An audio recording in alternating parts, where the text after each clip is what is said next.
Thank you so much, everyone, for joining us. This is the first of our series on the webinars on systemic racism in healthcare. My name is Mustafa Ahmed, the leader for diversity services with Fraser Health. Before we dive into the discussions, I would like to start by acknowledging that we are conducting our business on the unceded and traditional shared territories of the Katsi, Sime'amiu, Kwantlen, Coquitlam, and Swasan First Nations. In recent months, there has been growing public awareness of increasing prevalence of racism and hate-related incidents. The COVID-19 pandemic has also highlighted systemic racism embedded in society. Asian Canadians have been subjected to racial abuse and violence. Pervasive anti-Black and anti-Indigenous racism, including in healthcare, is more visible. We have over 380 people joining for this discussion. That's just an indication of not only how important these conversations are, but also your commitment to improving our system. Our goal at Ethics and Diversity Services is to build diversity competency across the organization. We have a number of online education resources, and I invite you to explore our Pulse page. If you have any suggestions for topics, speakers, or you would like additional diversity education, please feel free to drop us a line at diversity.services@fraserhealth.ca. Your feedback is important to shape our discourse and make Fraser Health and our healthcare system culturally safe and diversity competent. Today, we're extremely privileged and honored to have a diverse team of experts and professionals joining us for this session. With that, I would like to turn things over to Adeline, our moderator for this session. But let me tell you a little bit about Adeline. Adeline is the principal of the Commons Consulting and Inclusion Strategy Fund. She has spent almost 15 years leading and collaborating on programs that promote equity, diversity, and inclusion to bring about culture change in a wide range of settings, including healthcare, education, government, social services, and the private sector. She's currently part of an interprofessional team made of physicians, social workers, and as an Indigenous health policy expert, collaborating on the development of anti-racism trainings for the healthcare sector. She's former community-based healthcare social worker. Adeline, the airwaves are yours.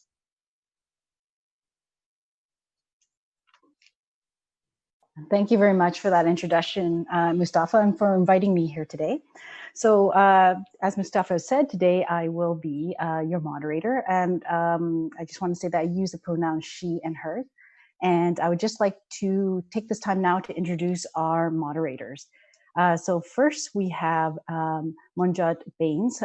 She uses the pronouns she and her. And Manjot is a communications consultant and writer based in Vancouver. Her story on systemic racism for Huffington Post was one of the 3 stories to receive the RT-DNA Canada Sam Ross Award for opinion and commentary this year.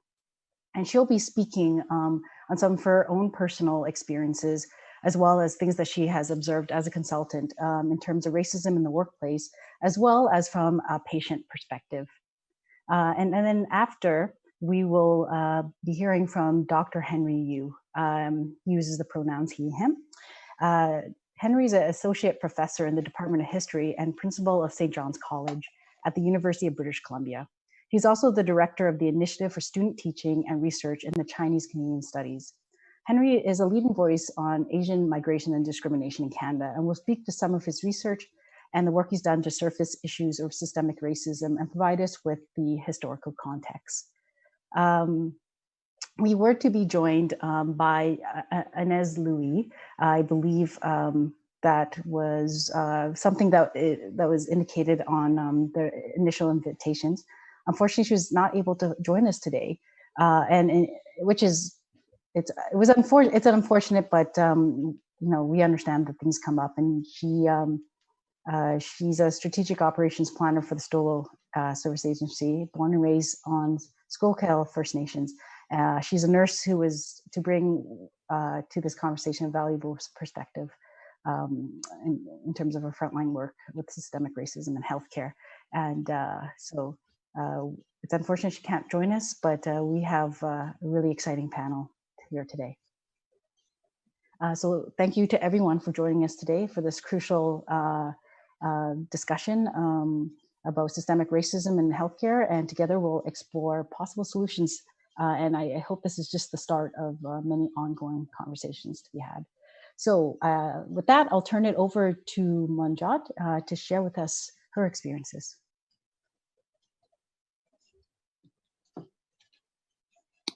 Thank you so much. My name is Manjot Baines, and I'm a communications consultant and freelance writer here in Vancouver. I grew up in Burnaby, and most of my family still lives in the area and in the Fraser Health region and accesses health services in this region, as I did growing up. I am the editor and co-founder of Jigging Style. It's an online magazine that focuses on South Asian arts and culture. I co-founded this site 10 years ago with a friend because we felt like there wasn't a space for our voices in Canada. A few years ago, I also began producing the Nameless Collective podcast. It's a South Asian history and storytelling podcast where we talk about a lot of the untold stories, the missing stories about South Asian history here in Vancouver. And we speak a lot about racism and systemic racism and how that manifests within our institutions and our archives. More recently, I was a senior program advisor in the federal government's anti-racism program in the Department of Canadian Heritage. And I'm going to be talking a bit about that and why I'm no longer working with them. So confronting systemic racism in healthcare, it's a really huge statement and there's a lot to unpack. So definitely this is the start of a longer conversation and I'm really excited to be here today. I just want to start with a very small definition of systemic racism. It is a complex issue and I encourage you to seek out more resources and information online or in books, but I wanted to kind of set a context before we delve into the conversation. So, more simply, systemic racism, also known as institutional racism, is a form of racism that is embedded as a normal practice within society or an organization. It can lead to issues such as discrimination in criminal justice, employment, housing, healthcare, political power, education, and other issues. Systemic racism can also create, or will actually create, disparities in success indicators such as wealth, employment, housing, healthcare, education, etc. Locally, we see this we see systemic racism impact in a disproportionate way Indigenous and Black people in the way that they're over-policed, over-incarcerated, and face systemic racism in institutions. We also see this with other communities of color. More focused within the healthcare system. Recently, we've seen a lot of stories in the news, of course, about the ER game that impacted Indigenous patients. And also, as a kind of outcome of that, a lot of Indigenous patients across the province have been sharing their really heartfelt and frankly heartbreaking experiences of being discriminated against when they access healthcare, and how that is a systemic issue that goes back, decades and centuries. And I'm sure Dr. Yu will cover a bit about history and colonialism and its impact on systemic racism as well. So that's our little background. So I'm going to go a bit into my personal experiences with racism. As I said, I grew up in Burnaby. My experiences of racism are, I grew up facing racism in elementary school, hearing about my parents' experiences of racism that were frankly quite violent. In the 70s and 80s, there were my own experiences. And now in my late 30s, I have to say that a lot of the microaggressions or the little types of racist comments that I experience on a daily basis have almost become natural. They're so insidious and a part of my experience that I don't even acknowledge them sometimes. Oh, of course, I am used to this kind of experience. And and I'm saying that with an understanding that my experiences of racism are also not as insidious and violent as the kind of systemic racism that we see Indigenous and Black folks experience in this country and in our province. So racism, even though so much of what I experience on a daily basis is, it just happens and I kind of brush it off. Racism as a concept, an idea, and how it impacts identity is something that I've been interested in for many years. I studied it in university. I studied it in grad school. When I was in grad school, my colleagues, my instructors, and fellow students, frankly, discouraged me from studying the impacts of identity and race. Throughout my life, whether it's in a professional sense or academic, I have faced a discrediting almost of my experiences and the experiences of other people when it comes to racism. And I'm telling you this so that you can understand that racism isn't like a one instance. It's not about a protest around police violence. It isn't about someone being turned away from getting the healthcare that they deserve. It's something that we face every day in all aspects of our lives. And I think with the example of a university situation, I think that's a great example of systemic racism and how the institutions are built really for and by white people, and to serve, really white supremacy. And I know these are bigger concepts, but I think it's important to acknowledge that a lot of our institutions in this country are built to serve white supremacy. And we need to acknowledge that so that we can now start to break that down. So more recently, I was working with the federal government as an anti-racism advisor. And I critiqued the Prime Minister when he did blackface. So I said something like I was disappointed in him in a news story. So I shared this with my managers, and they were quite upset that I had critiqued the Prime Minister. And so we had this meeting where I was reprimanded in a really big way for 45 minutes. I was told I couldn't be trusted. I wasn't trustworthy. That was something that was repeated several times. And those of you in HR may recognize some of this language, and it's deeply problematic. But I was told I was untrustworthy, that I needed to do loyalty training again, that I needed to better understand values and ethics, and I needed to do training about that I lacked neutrality to be a public servant. And I want to reiterate, I was working in an anti-racism program. So to not be able to talk about racism, systemic racism, is really problematic in that context. So the meeting went on, and after the meeting I left, and I was told that I couldn't work on some of my outside projects like the podcast and my website, which my employers knew about when I was hired. And I was cleared of a conflict of interest when I was hired around those. At later meetings, my manager said that I couldn't do that outside work, that if I ever spoke or wrote about racism, I would be perceived as being biased, and that I couldn't represent the government or do my work well. And so I was put into a really hard position where I had to decide if I was going to stay with the government or leave. There's a lot of other stuff that happened I'm not going to get into right now. So eventually I was pushed to leave, and I did leave. And I was really angry and upset. And I think that I've had a lot of time to think about what happened. I did write about it. It was published in the Huffington Post, and I also did quite a lengthy interview about my entire experience with senior management around this. But it's given me a lot of time to think about what happens in workplaces when we speak up about racism, and what happens in workplaces when you can have a diverse community at a staff level, but when all the people at a senior level, the vast majority of people who hold the key positions of power, happen to be white. And that includes people who are making the key decisions for things like Canadian identity, arts and culture, or even diversity and anti-racism. And that's deeply problematic when you're not actually bringing in the people, the people who represent Canada, or what we call Canada.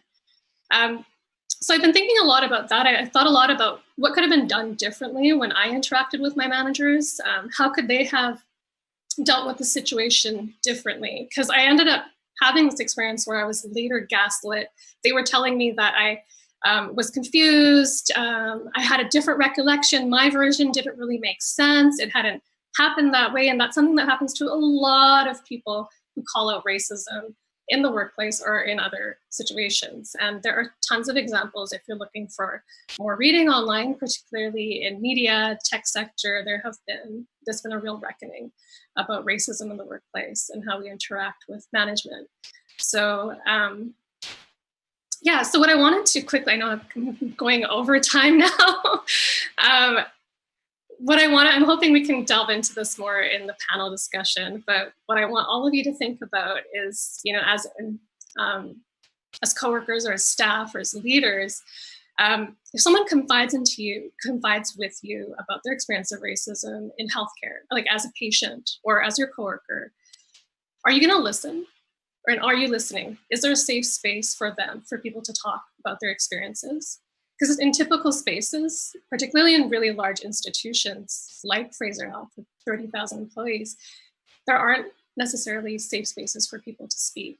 If an Indigenous woman comes up to you and speaks about her discriminatory treatment by a nurse or doctor, are you going to listen, or are you going to brush it off because those people complain too much or expect too much from the system and they already received too much and too many handouts? Or are you going to be empathetic? Are you going to listen? Are you going to acknowledge that there's a history of real documented problems and that you're going to work on changing? I think one of the biggest things right now, as all of our sectors are having this really public reckoning about racism, is, are we willing to take a step back and listen, acknowledge that there are problems, and willing to do the work to change and to move forward? Thanks. Thank you so much, Manjot. And I just want to, I think most of you have probably discovered the Q&A box at the bottom of your screen. So please, make use of it and ask questions as they come up. We'll also obviously have an opportunity at the end, towards the second half of the session, to do a Q&A directly with our panelists. But we're happy to just bring up questions as they come as well in a way that makes sense. And thank you so much. And actually, I have a little question for Manjot, if she's okay with that. It popped up, I think, when you were sharing your story with us, especially with your work with the federal government. And it brought to mind something that Dr. Ibrahim X. Kendi spoke about how, it's past the time where we can all declare ourselves not racist. And that is taking a stance of neutrality, really. And now it's a time to step into an active stance around anti-racism. And I'm just wondering about this framing of what happened and this kind of privileging of this idea of neutrality and the importance of that and how that is connected to bias. And I wonder if you can speak a little bit more around neutrality, how that appears in the workplace, how that appears in healthcare in particular, and what can we do to be actively anti-racist by challenging that? Because I imagine a lot in the healthcare, especially for doctors and things like that, right? Physicians, you're expected to be neutral. Yeah, sure. I'll speak to that as best I can, since I don't actually work in healthcare. But the ideas of neutrality and lacking bias are, frankly, like very colonial white terms, because the idea, basically the goalpost for neutrality and not having bias is like a white Canada. So if I talk about my experience from the perspective as a South Asian woman, well, already I have bias. But if you talk about your experience as a white woman, that isn't seen as having bias. We see this very much so in the media. Desmond Cole, who's a Canadian writer in Toronto, has talked a lot about this. He had, not similar, but he was essentially let go by Toronto Star for talking too much about police violence towards Black folks in that city. And he was told that he was not neutral and lacking, and he was too biased. And it's really problematic because it's often okay for, say, a white person to talk about racism or anti-Black violence, but it's perceived as being biased and not too neutral when a person of color or a Black and Indigenous person talks about their lived experiences. I think in terms of the context of healthcare, I think it's really important to take the feedback of patients. If you can, so right now, as healthcare providers, as people working in the industry, if Indigenous people are saying, we are experiencing an immense amount of racism when we come into your facilities. You can either become defensive, which is natural. I think a lot of people do that, or you can take a beat, listen, self-reflect, and do something as an institution and also on a personal level, because we have those biases. We grow up. My perspective on Indigenous rights has changed since I was 18 to where I am now, because I have spent a lot of time learning and listening. And so I think, I get that there are things around patient confidentiality and such, but neutrality, as it's currently defined, I think needs to be rethought and redefined by more than, the establishment, I'd say, the white establishment. Absolutely. Thank you so much for that, Manjot. Let us now go to Dr. Henry Yu and have him help us put this into a historical context and present context too, of course. Thanks, Adeline, and thanks, Manjot, for starting us off. And I'm reflecting on a lot of things that you said, and so it's going to get reflected in maybe my comments. And so first, I just want to introduce myself because I'm going to talk about three things: who are we, and who am I, and where are we, and when are we right now? And the last one, I'm a historian, so everybody thinks historians study the past. Actually, we study time. We study the past, the present, the future too, as well, in many ways. And so I just want to go through those three just as a way to kind of shape my comments, and to help all of you out there to think about in the most I hope accessible way some of the ideas I'm bringing in. So who am I? I mean, I was born here in 1967, so I've lived through a third of, quote, Canada's history. It's 1967 was the 100th anniversary, so to speak, of Canada, and we've passed the, now I'm 53. You can do the math, which means that my 50 odd years on this planet, in this place, is about a third of this nation's history. So the past is not like back when the dinosaurs lived. The past is actually the immediate past of the first 2/3. So I am a guest on unceded traditional territory. When we do these territory acknowledgements, I'm right now on Musqueam territory, unceded traditional ancestral lands that date back 10,000 plus years. Although I was born here, what is the sense of belonging when you are on unceded Indigenous territory? So if you're an urban Aboriginal living in Vancouver, that term, think about, that just means you're from some other Indigenous territory and you're a guest here on Musqueam or Tsleil-Waututh or Stalo, or depending on where you are in the Lower Mainland. So that of where are we is crucial to determine the who. I can't see all 250 of you, but I imagine, when I close my eyes, that you're very diverse, that the majority of people living in the Lower Mainland actually come from other places. We have a large proportion that was born somewhere else. We have different hair colors. We have multiple language use. You look at StatsCan, and we are incredibly diverse by origin, by what you could term ethnicity or race. That's who we are. But that's not how our society is built. And so the where is we're on unceded Indigenous territory. We're all guests here unless you trace to the actual First Nations community upon whose territory you live on. So even if you are from another part of BC or Alberta and you're Indigenous, when you come, the first thing you acknowledge is, I am a guest here on Musqueam territory or Stalo or wherever. So Indigenous peoples do this. We can too. We can acknowledge and for many of you, your cultural traditions or the way you were raised in your family, you have lots of hospitality traditions that are built in. If I showed up at someone's place empty-handed, my grandmother would literally turn over in her grave. You can't show up to someone's house who's going to, show hospitality, maybe pour you tea or something like that. If you're empty-handed, what are you? You're rude as a guest. And so if you think about hospitality and guests and how you act as a guest on someone's territory, that who and where actually it's a great place to start. And that's what territorial acknowledgements are supposed to be, is a way of acknowledging that, but not so that then we can get on with the meeting, right? It's to actually kind of, again, to acknowledge the where the where we are and the who we are in our diversity.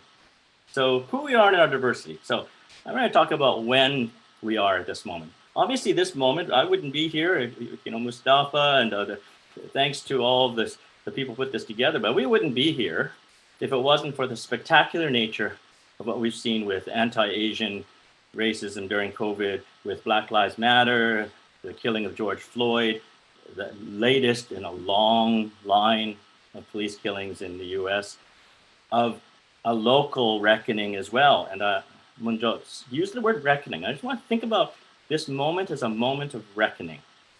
What do we mean by that? Reckoning historically was used as a term as like counting. If you go to the King James Bible, you see reckon is to sort of like an accountant reckons.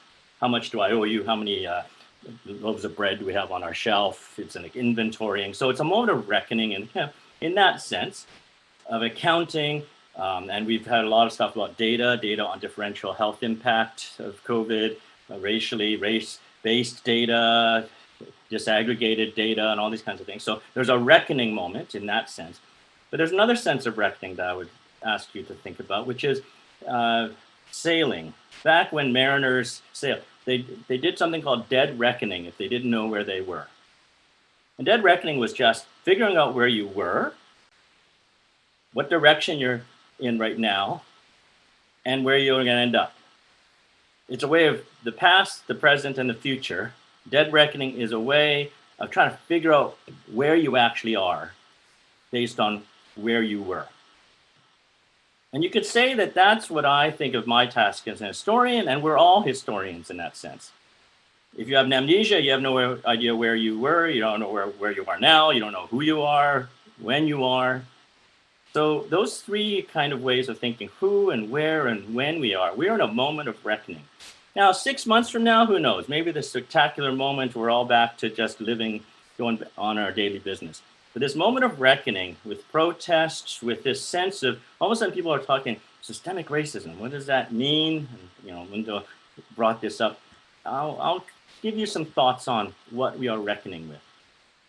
The first way to think from my perspective of the moment we are in is that we have to reckon that we are the products of our past, that history is not over. Every time there's racist foreign buyers taxes, this racist against Chinese, there's a racist incident, someone phones me up from the media and go, can you tell us the historical context for this? As if we've got to say it again and again. There was this head tax, and there's these things. There's a Kumagata Maru incident. So that history is always in the past, as if it's over. It's past. And then we got to learn it. I'm pretty sure most people have heard about the Chinese head tax. But the problem is the reckoning of what that past means now. Systemic racism is another way of saying this society was built around and through white supremacy. Even though we no longer, because the Nazis made it look bad, we no longer say overt things like white people are better, and we don't have our laws actually say things like white people can only live here, white people are better, white people deserve to be hired as managers and everybody else is just labor. We don't say those things overtly because the Nazis made it look bad. But it doesn't mean that the institutions we built, if we don't change those, they are still operating often on the same principles. And that's why you'll see UBC, my own institution, incredibly diverse at the lowest. Our students are diverse, our staff are diverse because we're higher from the local population, reflects the local population. Every step up the hierarchy from middle management upwards gets less and less diverse, despite the fact that we have a Japanese-Canadian president. So white supremacy. And now, why white supremacy? It literally, it makes people feel nervous. Every time I say that, I see some people kind of go, well, can you say that? Are you saying we're all Nazis? And I say, no, because Nazis made white supremacy look bad. But BC was built around white supremacy. The Indian Act, the reserve system, clearing the best real estate of indigenous people, and then giving it to migrants from Europe, not to your migrants from Asia, not trans-Pacific migrants, only transatlantic migrants. That's white supremacy. And it didn't stop. Just because we didn't intentionally do it now in the same way, we stopped, doesn't mean that our property, where we live, who owns property, who gets to be shoved onto a reserve, and that's the only place you can live. That is actually, colonialism didn't end. That's a direct legacy. And white supremacy is a better way of saying, even for me, racism, because we got anti-Asian racism. I don't know if you know the story of Dakota Holmes, an Indigenous woman who was attacked because the person thought she was Chinese. And we go, oh, it's a mistake. As if she'd been Chinese, it wouldn't have been a mistake. Play that out for a sec. We think there's that racist, what an ignorant fool. He doesn't like Chinese, think they caused COVID, attacked it. She's Indigenous. That's how stupid racists are. It's not a mistake. The intentionality of white supremacy is to actually manage a bunch of people as different races, to differentially treat them. So Chinese, we do this to them. Asian, South Asians, Indians, we do that. There's different sets of laws. Indigenous people we clear. White supremacy, in fact, is multifaceted. It treats different races. It creates categories called races in order to actually manage institutions around one set of people who are not a race. They are considered and have the privilege of being white. They have the privilege of being normal. They have the privilege of, in fact, acting as if they are not a race. That the institution is built around them, the nation is built around them, the province is built around them. You don't have to want to be white anymore. Originally, to set up BC as a white supremacist society, you had to say things like a white man's province. You had to politicize it. You had to take away the vote from non-whites. You had to do all kinds of things. You had to clear people off the land. That was accomplished in the first half of BC's history. In the last half, even as we've dismantled overt racism and intentional racism in our laws, the institutions have endured. The arrangements economically of who owns land, who can own land, who lives on reserves, whose territory we're on, all of those endured. And so when we talk about whether it's healthcare delivery, if we talk about, the same things come up as when we talk about data collection, or when we talk about education, or when we talk about language use. Why is it that you're better off coming here as a 10-year-old than being born here? If you come here as a 10-year-old and your mother spoke a different language, you have a different mother tongue, and the language you taught at home, you may functionally be multilingual by the time you're 18. If you're born here, the K through 12 system will make you functionally monolingual in English and destroy as effectively as possible other languages that you speak. That's part of the colonial education system. So I throw all these, and I'll open it up because I wanted to get that sense of what are we reckoning with? You're not reckoning with some incidents of anti-Chinese racism. Why did we blame Chinese for COVID? Why do we blame Chinese for affordable housing when BC has been a speculative real estate economy since the moment we've cleared Indigenous peoples off the land? Why do we think that treating people all the same in healthcare, treating seniors all the same, versus maybe having some people who can speak the languages that my grandmother could, maybe serving food that she's familiar with, versus a norm, a neutral set of foods that are actually built around a set of people, as if all people should eat those kinds of foods. So culturally appropriate seniors care, culturally sensitive care, language use. Multilingualism, last I checked, is more useful than only speaking one language. And yet we have the reverse. Speaking English the proper way without an accent is valued and valorized rather than being able to speak 3 or 4 languages to patients. I raise all these as things that you may see, that you may feel is just a part of the norm. The moment of reckoning is not about the isolated incidents of racism that you see in your local workplace. It's about stepping back at this moment and saying, why are these not accidents? Why are they not mistakes? It's a moment of reckoning we are at, is to think about our past and how it brought us here. And if we want a different future, a collective future in the who we are, all these diverse guests on Indigenous land, how are we going to remake our institutions to have a different future rather than just continuing headlong and making some mitigating, change this, change that, and it's a little bit better, but actually it's not. It's still the same people in charge. So I'll end with one, comes from First Nations, it's the OCAP. So we've been talking a lot about race-based gathering of race-based data and disaggregating data. OCAP is ownership, control, access, and I'm blanking on the last one. Sorry, permission, right? Protection. What is it? Sorry. OCAP. I'm totally blanking. Possession. Okay, possession. Who keeps the data? Actually, that can be applied almost to any form of knowledge in the arenas that you're talking about. How we think of like what a professional should know and privacy issues. Racial data, race-based, was weaponized. We could pick up Japanese Canadians within several weeks and all remove them because we had that data as a government. So race-based data has long been weaponized. It's not that we stopped collecting it seemingly to make a colorblind society. That didn't actually happen. What happened is we no longer can see the differential effects of white supremacy on different groups. And so OCAP is a way that First Nations have said, here's these principles for things like knowledge, information that is important to us as a community. How do we collect it? What's it for? Who keeps it in possession? Who has access to it? Who, in other words, keeps possession of it? Is it in the government's hands? And so privacy issues on data, on health data, and things like that, I would put it into this reckoning of colonial knowledge gathering, and how we apply knowledge. So I'll end there, but hopefully that gives a lot of things to think about at this moment.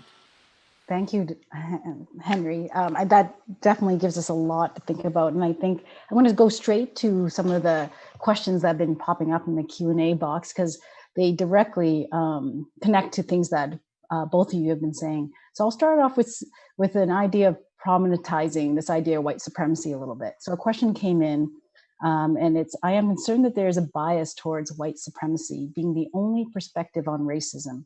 Where I work, all managers and most are of multi-different cultures.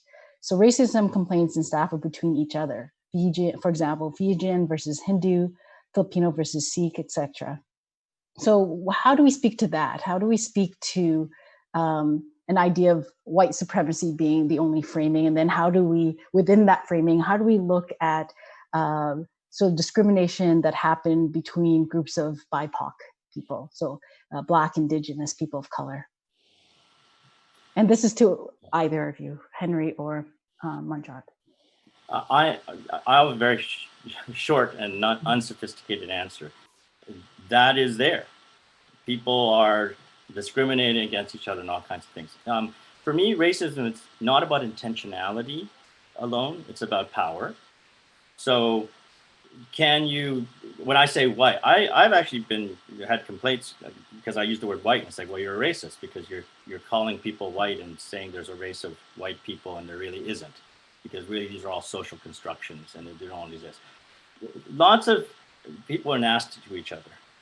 Whether you have the power to keep resources away, to do things differently using your power to people, those are reserved often for institutions that empower people who are decision makers, who are resource allocators. White supremacy is the structure around which our institutions were built. It doesn't mean it's the only way we're nasty to each other. Just to be totally clear. So how are those who have been racialized or victimized by white supremacy? Well, how should we react? Well, one way we shouldn't react is, I'm going to do for my community what's best and get what we need. So I'm going to organize Chinese and we're going to get it. And good thing we're not Indigenous, or good thing we're not Japanese, or good thing we're not South Asian, because we're going to get more than them. That's actually part of the divide and rule of racialized differentiating white supremacy. Is if you've ever been in a colonial place where a small few colonial administrators rule a lot of people. You pit people against each other. So you could say the white supremacy loves racial division.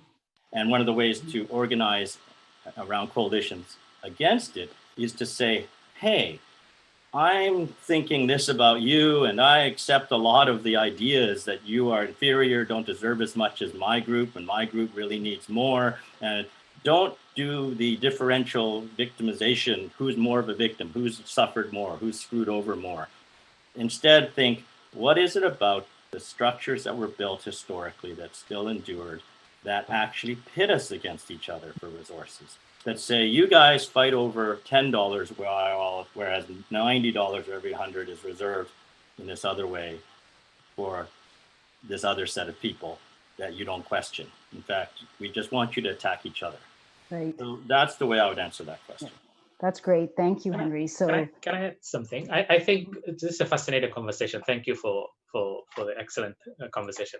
I think what I'm struggling with personally is we have a history. We have people who have historically been powerful and dominated, but we all each have a historical, we all have stories of ourselves, and there are attitudes and knowledge that we bring to the table.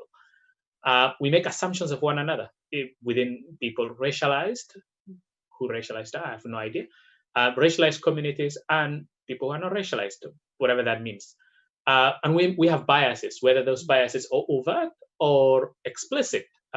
When we talk about colorism, there are very explicit biases and discrimination that happen within society across the spectrum of the color scheme around what beauty looks like. However, I think we have at least a diversity side from a healthcare provider perspective we've been struggling with. Fraser Health provides these services to the most diverse region of the province. And we have an extremely diverse workforce. Well, we can have questions about the location within leadership, and that's a very legitimate conversation to have. But one thing we've struggled was at the individual level as a care provider, what are some of the skills that I ought to have so that I provide care, cognizant of the fact that there are systemic challenges, like Dr. Yu pointed out, that is competent enough to at least provide an inclusive and diverse and equitable care to a diverse society. And we came up with what we call the diversity competence standards. So for folks from Fraser, you may be familiar with it. And one of the things we actually, some of the standards, which I think, Dr. Yu, thank you so much for bringing, was that we empower ourselves with the historical knowledge, that we take the time to understand about the history of the patient population you're serving, the reasons for migration. I'm an immigrant myself. I came from a refugee camp 19 years, almost 15 years ago. But what does historical oppression mean, and what does exclusionary means? And I think what Manjot also shares from our perspective as a workforce, why is it a challenge for us to speak up? What are some of the root causes or some of the challenges we face as employees that make us not able to speak up as much as we need to? We should, at least. And I'm just wondering, maybe Manjot, you can speak. What things can staff do? Can we empower our staff to actually take the courage to speak out and address injustices when they face it, cognizant of the fact that there may be pockets or repercussions that people are afraid? How do we make sure that we have a very safe environment to do so? Sure. Thank you for that question, Mustafa. You've asked some really complex questions that I think are really important.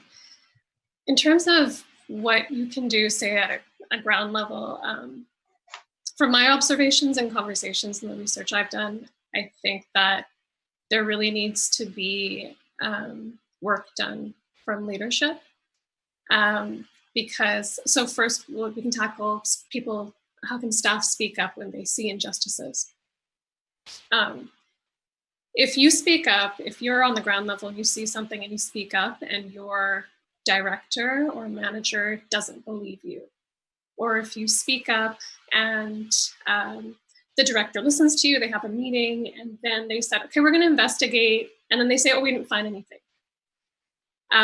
That's really discouraging as an employee. And what often happens, we've seen a lot of this in different sectors, is that after you speak up, because you spoke up, in an environment that isn't safe, you're then penalized. You might be excluded from meetings. You won't get a promotion. You may be treated poorly by the person or people who you may be, reported or talked about. And so, in terms of a leadership framework, if the leadership, if anti-racism and anti-oppression is not embedded in the leadership and the institution itself, I think it's really challenging, and it's going to continue to be challenging. So, you talked about the diversity competency. I haven't seen it, so I can't necessarily comment on that. But up to now, we've heard a lot everywhere, not just here in healthcare, about diversity and inclusion. They are the buzzwords. They're what I've used those terminologies in my own consulting over the years. Like, we need to be diverse, we need to be inclusive. We need to do all those things while our system and institution remains racist. As Henry has explained to us why the institution is like that. So, you're doing this really great work to have more diverse staff and to do translation and outreach and provide services, but the system itself hasn't changed. So you're still going to have those problems. What you really need is, like, what I look for when I look at organizations is, are the CEOs, are the VPs, are the people at that level invested? Are they part of this conversation? Are they funding the department that's working on anti-racism? Are they funding it at a high level? Is it part of the success measures for employees? Are we looking at how they're educating or doing work around anti-racism and anti-oppression? Like, how is that all, like, playing out? So those are the kind of things I see. And unfortunately, I don't think there are quick takeaways we can leave from this conversation. I think having the conversation and listening and learning is a great first step. And certainly listening to people and validating their experiences is really important. But yeah, this conversation needs to happen at a much larger level for this change to start happening. And can I jump as a way also of just thinking through one of the things about diversity training? And I'm glad you brought up, Mustafa, a set of values, because those values are a great starting point to say, this is our organization's values. We can measure ourselves against those values, and we can start to evaluate people as well in their performance. So for instance, it's one thing to say, oh, we want more Black people, we want more brown people, we want more yellow people in positions of power. But if they're not doing anything different than anyone else in those positions, then it's just, as one of my colleagues in the US would say, it's just black faces in high places. It doesn't change what's going on. So how do we avoid that? Is diversity training sometimes drives me nuts if the people being trained are and then they're all better afterwards. We've just spent 3 hours at $450 an hour teaching them how not to be racist or how to manage diversity better. But they're still the manager of diversity, as if diversity is this quality that they have to deal with. Like, Canada's changed, it's very diverse. I think one of the things about leadership is, are we evaluating your ability to, in fact, create inclusive environments where there's pipelines for mentoring leadership up, not to reproduce yourself, but to actually bring in diverse perspectives and voices, sometimes that are challenging the way things are being done? Are we problematizing or making a problem those people who say there's a problem? Do they become the problem?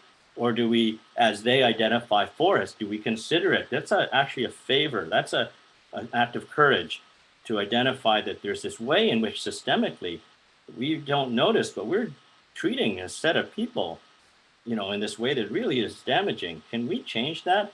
And that's actually why we want diversity of perspective and voices in a room, so that someone can point out, yeah, you didn't realize this, but when we do this, this happens, right? And so I think that's part of what is to be rewarded in management is the competencies you raise as principals, are they actually part of the way we assess and mentor and create a more diverse set of leaders and managers at the next step? And that's how systemic change is going to happen, if that is at each stage of the pipelines of leadership and management and any organization, that's occurring and it becomes a snowball effect. Otherwise, you always have, oh, that's our diversity management office, and there's 5 people sitting in a room in a the corner of a building somewhere, thinking that they're going to solve 150 years of systemic racism. There's no super women, super men that are able to accomplish that in a small team of 4. I'm sorry. And so I think that's my way of actually amplifying what you said, Mustafa, is that Fraser Health is having the principles is key. Holding leadership accountable so that it's not just the Excel spreadsheet bottom line. How are we efficiently spending our healthcare dollars to do this, and that? How are they also accountable for, in fact, transforming the system to be more equitable? Is that one of the things when they get promoted, when they're reviewed, is that on there or is it an afterthought? That's such a great question. And I just want to point out that we have about 8 minutes left and we have so many really good questions here. So this one is from the chat box, and it directly just relates to what both Henry and Manjot were speaking to. And so this question is saying, they appreciate that Fraser Health has diversity policy and competencies, but how do we see and measure it being used in practice at the bedside and between healthcare providers? I think this is such a great question and really speaks to a lot of what we're talking about. How do we quantify this? How do we measure this? Does anybody have any kind of thoughts about this? This might be our final question. And I expand this out to Mustafa, who's very these competencies. Are there built-in ways to also measure and understand how people are using it? Absolutely. I think, thank you so much for that question. I think the idea of the diversity policies, Fraser Health diversity policy takes into account respecting diversity at 3 key stages. It's just broadly to say diversity is one thing, but we acknowledge that we need to acknowledge diversity even in daily interactions when we're interacting with, whether it's with patients or with each other. So that's at a changer where you need to respect diversity. We also, as clinicians and bedside nurses and frontline staff, need to acknowledge when you're care planning with a patient or a family with a patient-centered care model, respect diversity, which is bring the beliefs, values, and things that are important to the family as part of the discussion for the care plan. Do not give just your opinions without a family having to understand exactly what it is. And that's where I think oftentimes also the idea of making sure that the language, if they're speaking a language other than English, you take into account. If they have dietary restrictions based on religious or faith-based restrictions, you take that into account. If they have something that's important to them, inclusion of a family member or someone that's important as a decision maker, this autonomy to have only one person making the decision, you have to open up and talk about who is important to you to be part of the discussion. So that care planning. And then the third one, I think, which is the most important one, and we struggle with, and I think it's the system design. Whenever you're designing a program or a service area, you need to take into account what the diversity needs for the target population or the target programs are. And doing so, we acknowledge one, we're a very pluralistic society. We have diversity is a good thing, whether it's a racial diversity, faith diversity, migration diversity, whatever it is. It's not something that we need to find challenging to engage with. And I think oftentimes that comes across as it's hard for me to do, and therefore what am I going to do? So the competencies actually challenge, and the policy itself challenge individuals to get out of the comfort zone and then experience diversity and bring diversity to the forefront, whether that is when you're doing value-based decision-making. Make sure the value of the patient and the family are reflected in decision-making. Understand the culture and the diversity of the healthcare context you're providing. If someone is naturopathic versus Western medicine, bring that conversation into the discussion. Value pluralism, that I already said. And the other thing is there are character traits you need to exhibit. Be very curious, be self-aware. So these are things we actually have built into the competency, and we do the education not to incentive to be tokenistic about it, but also to make sure that we have a broad perspective of understanding on how to provide services to these large, diverse communities, while also acknowledging the individual patient-centered care model that we need to bring into discussions when care planning. Does that help? Maybe. Dr. Yu? Oh, I think, yeah, you're muted, Henry. And I just want to make sure that, if there's some last words that I know that some people have raised the thing about politeness and are Canadians too polite. And I want to, again, just acknowledge the courage that it takes for some doing what Manjot did, which is to speak. And it goes to something I talk a lot about. Is like you can agree to disagree without being disagreeable. And so politeness is not about not saying something. It's about how do I bring up a difference? How do I bring up a disagreement, or I see something and it's not how you see it, in a way that actually is effective within the context where politeness is weaponized in Canada. We forget deliberately, we erase that past so that we always appear smug compared to the US or South Africa. A little factoid for you. When South African government officials wanted to put apartheid into place legally in 1948, they sent researchers around to look at best practices. One of the places they sent their researchers to was the American South. Jim Crow segregation, segregated public facilities, who could sit and whatnot. Yeah, one of the other places they learned a lot is British Columbia. They learned all kinds of things about disenfranchising non-whites, just like the American South, but the reserve system, that was something they learned a lot about how it was effective here. They learned about the effects of residential schooling and all kinds of things. We were one of the models for apartheid. And I throw that out as a way of talking about what is it when we don't know our past, going something Mustafa said. We learn about people's histories in order to understand who they are based on who they've been and where they've been.